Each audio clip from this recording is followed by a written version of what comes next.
V vsaki industriji danes se dogaja ta tako imenovana transformacija. Eni rečejo temu digitalna, jaz rečem samo temu pač neka hitrejši način, kako bojo ljudje delali biznis oziroma korporacije delali posel. Sam noben ne ve, da v enem Tesla avtomobilu je noter 150 startupov. Medtem, če pogledamo Opel, ki je bil zdaj le prodan pred parimi meseci, ne vem, za neka kikiriki, koliko ima pa on startupov noter. Je pa čist njihov razvoj od A do Ž. Tako da ne bom rekel diferenciacija, ampak ta raznolikost tehnologij, ki prihajajo iz različnih virov, kreirajo potem perfektni produkt. Torej več različnih distributorjev na kupu kreirajo perfect product. Da ste malo razumeli, disruptive model. Hilton hotel ima, mislim, da 350,000 postelj. In so jih naredili v 20 letih. Primer govorim, zdaj ne vem, če so te številke lih. Association of Hoteliers ima 450,000 postelj. In so to naredili v 50 letih. Airbnb ima 2 milijona postelj ali pa 4 milijone postelj, saj ne vem. In so to naredili v 5 letih ali pa v 4 letih. Couchsurfing ima pa 10 milijonov postelj, ki jih nudi, pa so to naredili v 5 letih.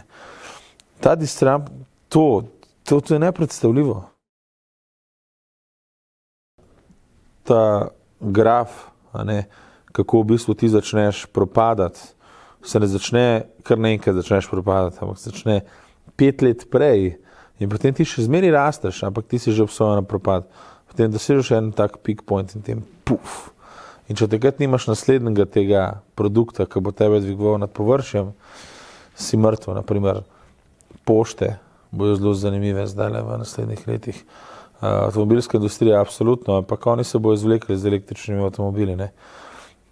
Banke, to bo igrca.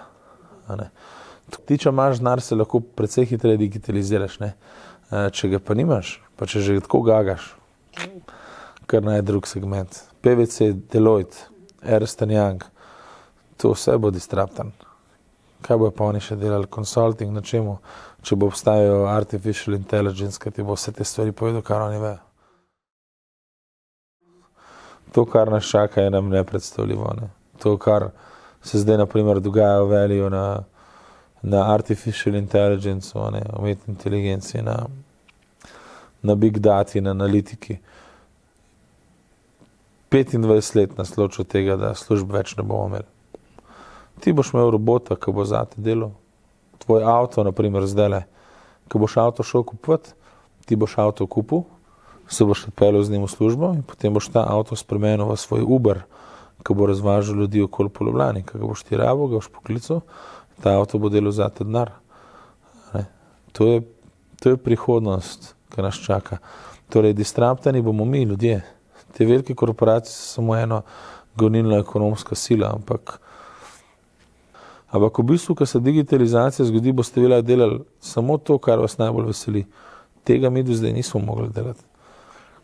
Tisto, kar te najbolj veseli, če tebe veseli šivati, delati, ne vem, karkoli, nakit, I don't care, zdaj ga boš lahko delal, zdaj boš lahko izdelal, zdaj boš lahko bil kreator, inovator, to, kar smo bili ljudje narejeni. Če bojo stvari stare tako, kot morajo.